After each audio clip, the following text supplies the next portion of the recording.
días, muy buenos días, mi nombre es Alejandro Vélez y voy ahorita a leer y contestar algunas preguntas en lo relativo a lo que es derecho notarial. Entonces comienzo sobre lo que es la fe pública. La fe pública es la garantía que el Estado da en el sentido de que los hechos que interesan al derecho son verdaderos y auténticos. Lo anterior por cuanto en la realidad social existen una serie de hechos y actos con relevancia jurídica que, si bien no todos los ciudadanos pueden presenciar, deben ser creídos y aceptados como una verdad oficial. De ahí la importancia, digamos, de los notarios en dar esa fe pública. Entonces, vamos a comenzar con lo más sencillo, que es cómo se incorporan los notarios. Los notarios primero tienen que cumplir la serie de requisitos: dirigirse a la oficina de oficialía mayor, consultar los artículos 288, 289, 299 de la ley 290. Toda la información debe ir conforme: certificado de nacimiento, cédula de identidad, realizar escrito en papel sellado dirigido a la Corte Suprema de Justicia, a la Secretaría, en este caso la de Nicaragua, lógicamente, fundamentando la solicitud en la Ley Orgánica de Tribunales, como mencioné anteriormente, la 288, 289, 299, el artículo 23 del decreto 63-99, el reglamento de la Ley Orgánica del Poder Judicial en su artículo 1, incisos A, B, C de la Ley de Notariado, artículo 6, artículo 6, inciso 17 de la Ley 501, Ley de Carrera Judicial, acuerdo 78 de la Corte del 16 de abril del 2013. Después, presentar lo que es el título de abogado en primer lugar, y el de notario público posteriormente se expendirá por la Corte, previo cumplimiento de los requisitos anteriormente mencionados, y la honradez y la buena conducta del aspirante, por medio de una información de 3 testigos que la Corte designará de entre una lista o nómina de 10 personas que propondrá el solicitante. Ok, ya estoy medio. ¿Qué es el notariado? Es la institución en que las leyes depositan la fe pública para garantía, seguridad y perpetua constancia de los contratos y disposiciones entre vivos y por causa de muerte. Autoriza al abogado y abogada por la Corte Suprema de Justicia para ejercer el ejercicio del notariado. ¿Qué es la fe pública? Bueno, vuelvo a repetirlo, en términos genéricos, el vocablo fe implica creencia, convicción, persuasión, certeza, seguridad, aprobación y verdad, que tiene el poder público representado por el notario cuando éste interviene en cada acto, documento o contrato. Ok, vamos a la cuarta pregunta. La cuarta pregunta es: ¿qué es el protocolo? Entonces, es un documento a modo de libro de registro numerado, rubricado, sellado, en donde se registra primero las escrituras matrices en un orden cronológico que lleva un notario autorizado por la Corte Suprema de Justicia para cartular durante un quinquenio. El protocolo o registro es la colección ordenada de las escrituras matrices autorizadas por el notario y de la diligencia y documentos protocolizados. Esta se abrirá el 1 de enero o el día en que el notario comience a cartular, y se cerrará el 31 de diciembre de cada año. O sea, comienza el 1 de enero, termina al 31. ¿Quiénes son los notarios y qué requisitos deben llenar? Bueno, los notarios son ministros de la fe pública, encargados de redactar, autorizar y guardar en sus archivos los instrumentos que antes se otorgaren y de practicar las demás diligencias que la ley encomiende. Para que un notario recibido o incorporado pueda proceder al ejercicio de su profesión, es menester que la Corte Suprema de Justicia de Nicaragua lo autorice para ello, por lo cual deberá cumplir con los siguientes requisitos: que sea mayor de 21 años, que acompañe el título académico extendido por la respectiva facultad y, si es extranjero, el decreto gubernativo de reconocimiento de aquel, que compruebe que está en uso de sus derechos civiles y políticos, que justifique ser de notaria honradez y de buena conducta, con el testimonio de 3 testigos que lo conozcan, por lo menos 2 años antes de la fecha de la solicitud al tribunal. Ok. Sexta pregunta. ¿Qué debe comprender la redacción de los documentos en el protocolo? Esta es sencilla. Primero, introducción. Segundo, cuerpo del acto. Y tercero, conclusión. Entonces vamos a lo primero. ¿Qué es lo que debe contener la introducción? Bueno, la introducción debe contener el lugar, hora, día, mes y año en que se extiende el documento, el nombre y apellido del otorgante, el número de cédula de identidad ciudadana, su edad, su profesión, el domicilio y el estado. Si procede por sí o en representación de otro, o sea, si está actuando de carácter personal o bien llega en representación de un tercero, insertando este último caso los comprobantes de la capacidad y haciendo referencia a ellos con fe de haberlos tenido a la vista según lo que dispone la ley. Entonces, en este punto vamos a hacer expresión de su fecha y nombre de notario o funcionario que lo hubiera autorizado. En caso de acreditar la capacidad del documento y que esté inscrito, bastará que el notario indique el número de la escritura donde conste el poder, el lugar de otorgamiento, su hora y su fecha, notario autorizante y los datos de su inscripción. Para sociedades mercantiles será suficiente citar las mismas designaciones para que sus poderes inscritos de las escrituras de constitución social y estatuto, esto cuando sea necesaria la acreditación de su representación. Para las certificaciones del acta de las sesiones de juntas o asambleas, de las cuales se indicará en las escrituras el lugar, hora, fecha de las sesiones, folios de los libros de acta y el nombre del funcionario que las libró y su fecha, las cuales se agregarán al protocolo citándose el folio o folios que ocupará en el protocolo, y no será necesario su inserción en el testimonio. En los 2 párrafos anteriores, el notario deberá dar fe de que tal poder confiere al apoderado facultades suficientes para otorgar el acto o contrato de que se trate. Los poderes otorgados en el extranjero deberán insertarse íntegramente con las respectivas autenticaciones. Ok, sigamos. Las circunstancias de haber intervenido un intérprete nombrado por la parte si éste ignora el idioma castellano. La fe de conocimiento de los otorgantes, de los testigos o de los intérpretes, en su caso.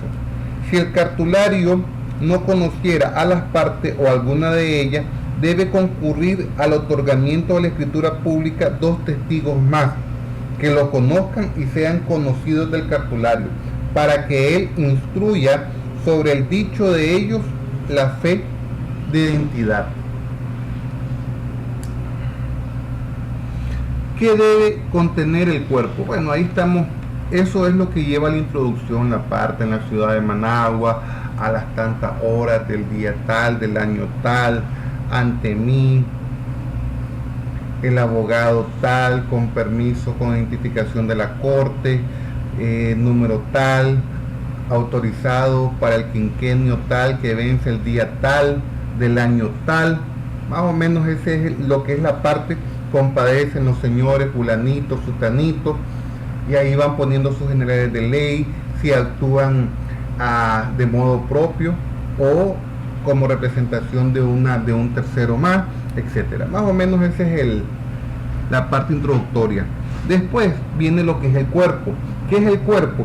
Debe contener la relación clara y precisa del contrato o acto que se reduce a instrumento público, el cual deberá redactarse conforme a los puntos que de palabra o por escrito hubieran dado los otorgantes. En caso de ser por escrito, se agregará el documento al protocolo. Hacer conocer a los interesados el valor, la trascendencia legal que tengan las renuncias que en concreto hagan o las cláusulas que envuelvan renuncia o estipulaciones implícitas. No podrá procederse a extender un instrumento cuando las partes no tengan capacidad legal para obligarse o no estén competentemente autorizadas para tal efecto, so pena de nulidad. Entonces aquí en el cuerpo va, digamos, todo lo que tiene que ver con el acto jurídico, ya sea que un contrato de compra y venta o un mutuo, cualquier tipo de contrato que se pueda hacer entre privados o en elemento del derecho público. Después viene lo que es la conclusión. ¿Qué es la conclusión? Las cláusulas generales que aseguren la validez del instrumento, expresando haberse instruido a los contratantes de su objeto, mención de haberse leído todo el instrumento a los interesados en presencia del número de testigos que corresponda a la naturaleza del acto, con la ratificación, aceptación o alteración que hubieran hecho. Las firmas de los otorgantes, del intérprete si lo hubiera, y de los testigos. Ahora, en la relación de la firma es la siguiente: primero firman los otorgantes, después los intérpretes en el caso de que hubiera, después vienen los testigos y por último viene la del cartulario. Cuando firman los otorgantes, por lo general el vendedor firma de primero y el comprador firma de segundo. Por decir algo, el que da la cosa es el primero y el que la recibe es el segundo.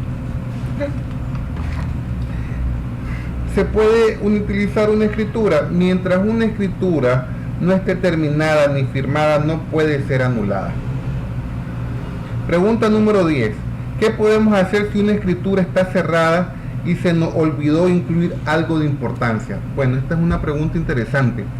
Entonces, para incluir lo que se nos olvidó en la escritura, se ampliará por medio de un instrumento separado y de ninguna forma puede quedar fuera, haciendo referencia del origen de lo que se va a corregir por medio de las notas que hay. O sea, es lo que conocemos como el famoso adendum. Ya, se le agrega lo que se le olvidó a las partes, pero lógicamente dentro de ese adendum van especificadas cuáles son, digamos, todo lo que tiene que ver con la referencia de origen, o sea, el número de la escritura, el contrato que se dio, el día que se dio, la hora que se dio, etcétera. Ok. ¿Cómo se realizan las salvaturas, rectificaciones de una escritura?